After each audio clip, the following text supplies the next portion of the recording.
Une nouvelle méthode d'investigation du corps humain a été inventée, la miniaturisation. Grâce à elle, l'équipe de savants réunis autour du capitaine Nemo a déjà pu sauver une jeune femme. Ils entament aujourd'hui une nouvelle plongée. Que vont-ils bien pouvoir découvrir ?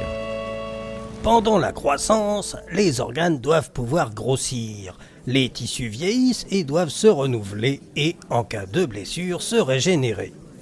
L'organisme contient des cellules qui jouent un rôle important dans son développement et sa conservation, les cellules souches. Il existe plusieurs sortes de cellules souches qui peuvent se développer en une, plusieurs ou toutes sortes de cellules. En culture, elles peuvent se reproduire pratiquement à l'infini. Depuis longtemps, des cellules souches sont prélevées dans la moelle osseuse de donneurs et dans du son de cordon ombilical de nouveau-nés pour être cultivées et greffées.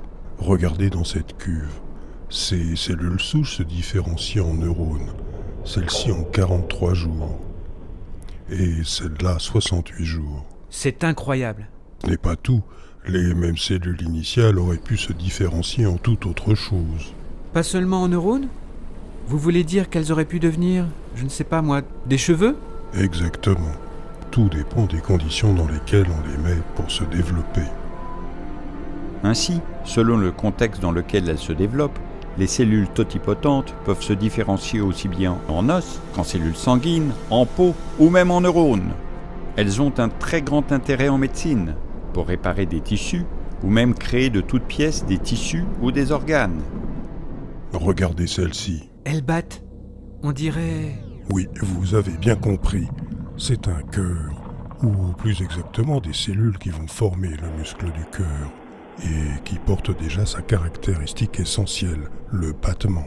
Cela signifie que quelques cellules peuvent finir par former un corps tout entier ? C'est exactement ce qui se passe avec l'embryon, qui finit par former un être humain.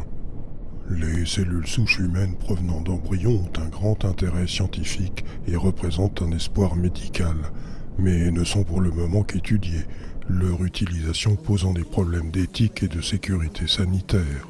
Les cellules utilisées en recherche sont extraites d'embryons surnuméraires lors de fécondation in vitro ou de différents organes des adultes tels que la moelle osseuse, l'os et la graisse. Des expérimentations de clonage à partir de cellules souches de la moelle osseuse devraient permettre à l'avenir de concilier éthique et recherche.